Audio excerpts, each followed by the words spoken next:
What's up, guys? We're gonna do a little update here on Ferrari. For the last 8 months, I've had the Ferrari and I've been driving it daily. I just wanted to give my review on that. Like, is the Ferrari 360 a good option for daily driving? Interesting question, and I have a more interesting answer for that. Because my answer is neither yes or no, it's maybe, but maybe with a touch of little sprinkle of yes. And the reason why is because, yeah, it can be, but it's not cheap, okay? You can't expect to have the vehicle for cheap. It's just not going to happen.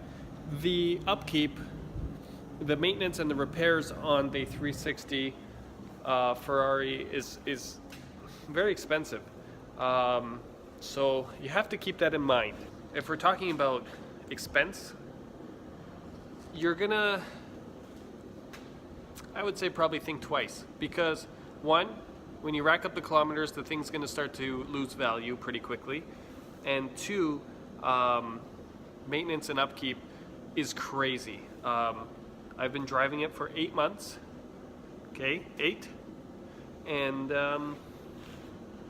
right now, in that 8 months, the investment on repairs and upkeep. Now this is higher than normal because I had some issues, but with a new clutch, so new clutch kit with the flywheel and everything. I've had 2 new MAFs put on, new transmission computer put on. Oil changes, multiple of them, like for transmission and for the motor. I've had the transmission shift sensors all changed, new battery put on. All in all, right now, 8 months of use, I have invoices for about $33,000. The second gear synchro's on the way out, so I'm getting new synchros put in.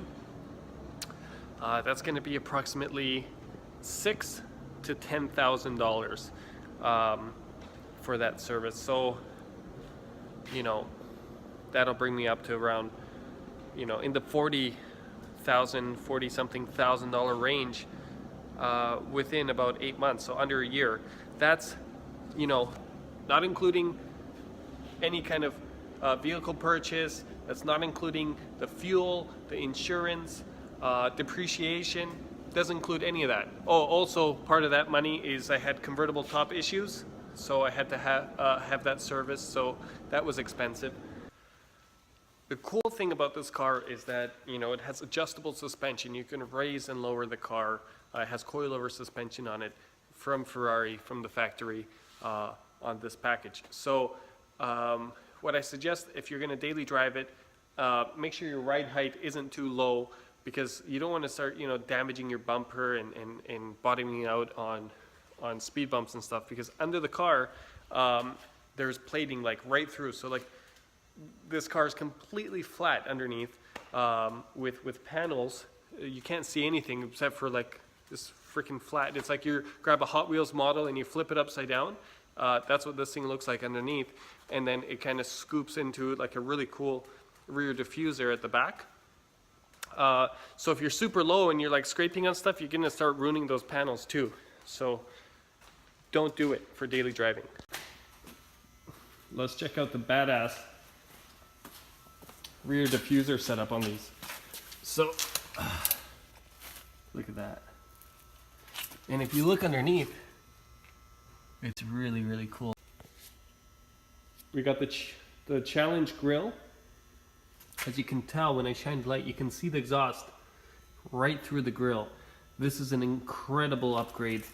If you don't have this and you have a Ferrari 360 or you're thinking about buying one, be sure to get the Challenge grill.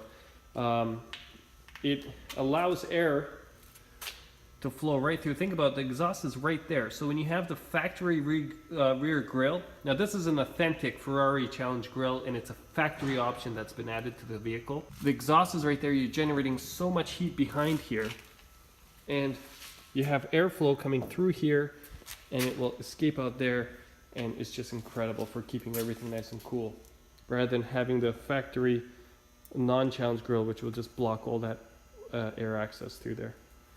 For daily driving, you want that challenge grill, because if you're going to be spending time in traffic and things like that, you really want to keep this thing nice and cool. So having the rear challenge grill, having that airflow coming through, and letting the hot exhaust air to escape out of there really helps on keeping the temperatures down, which is really important. So I think that's a great idea to have, and it just looks so much better. So this one is the Spider version, and I love it. I love the Spider. It's a pain in the ass, okay? Like maintenance on the top, it's like there's a million pieces to it, but it's so worth it. It's so awesome. Now, some people like the look of the hardtop better. Some people like the Spider look better.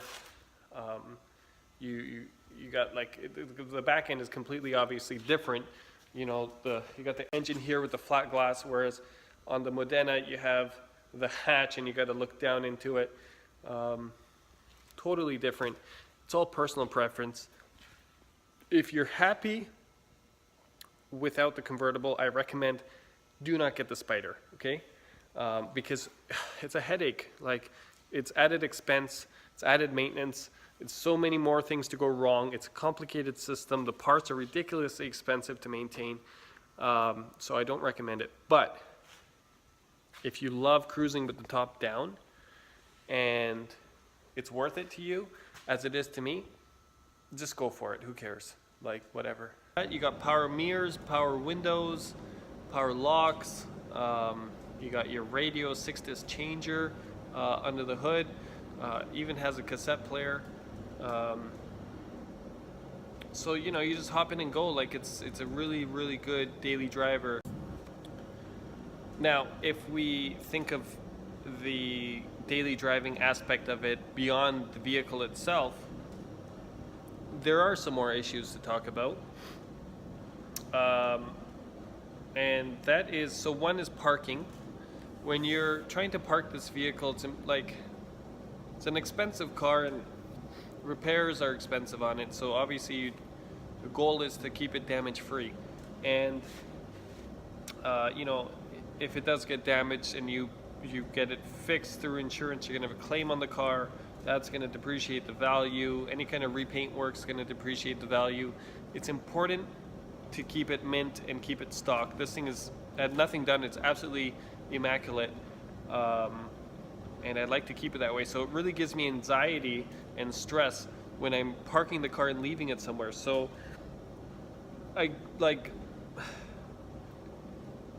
sometimes I'll circle a parking lot like 3 or 4 times just to find a parking spot, because I typically park on a curb. Like, one side of the car would be like the curb, so it guarantees that I'm not going to have a car on the one side to open the door and hit it, and then I'll like really creep up against that curb to give me maximum space on the other side for when the other vehicle, if a vehicle parks on the other side, when they open the door, it gives me some space just to reduce the chances of somebody, you know, hitting their door onto the vehicle. So, you know, there's the stress of that. There's the stress of leaving it somewhere where it can get keyed and abused, vandalized. Like, if you're going to see a movie at a movie theater and you bring the Ferrari, I can't enjoy the movie. Personally, I'm not even thinking about the movie. I'm just sitting there in my seat. I'm like, is there somebody touching my car right now? Like, what's going on out there? Like, there's no way. I can't enjoy a movie. I'm sorry. Or if you're going out for dinner, I've gone out for dinner in the vehicle, but like, I try to park where I can keep an eye on the car. And you know, you still get a bit nervous because you never know. Basically, moral of the story is, when you leave your car places, it's nerve-wracking because, you know, you don't want it to get damaged. Whereas if I take anything else, if I take the 69 Camaro behind me or any of my other cars, the Skyline, stuff like that, I don't care. I'm parking in a normal spot. I'm not circling around. I'll take it to a movie. I'll take it to dinner. I don't care. If it gets scratched, whatever, I'll get it fixed. But I'm not like, it doesn't really kill the value of the car because these things are already repainted or whatever. And, you know, it's not the same. So with the Ferrari, it's a major concern. And on top of that, you know, you get a lot of hate. I've had people do really hateful things to this vehicle. You know, like I went to get a haircut, and I'm sitting there getting my haircut, and I watched this man with his dog walking on the sidewalk, leave the sidewalk, go up to my vehicle, holding the dog leash up to my car, and waiting for his dog to take a piss on my car. So, you know, I'm trying to get my haircut, and my car's getting pissed on by a dog. So these things don't happen with your Toyota Corolla, you know, or there's something about this that causes hate in people, and jealousy, whatever the fact is. And then a lot of people are mentally unstable, and then they do stupid things to feel better about themselves, or whatever the case might be. So that's the negative side. That part actually sucks. You get a lot of people like, you're just cruising down the road and they're just yelling names at you and like a lot of hateful things. Of course, that'll vary based on where you live, what kind of area you live in. If you live, you know, in a rich neighborhood where every second car is an exotic, you're probably not going to have this issue. Where I live, there's not too many exotics, high-end cars, whatever, fancy cars on the streets normally. So when they see this, it really catches the attention of the haters. And that part is annoying. So it's also something to consider. I had no idea about that until this vehicle. I didn't know how crazy people are or can be.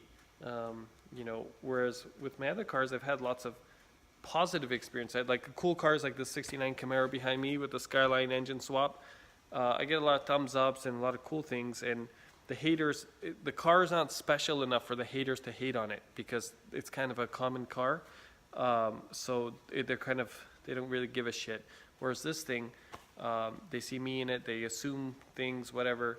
It's not even that expensive of a car, but these people are so stupid that, you know, they jump to conclusions and then they start doing stupid things. So, yeah, that part sucks. So if something like that would really bother you, you're gonna, you know, it's a heads up for that. At this point, I'm used to it and I just ignore it.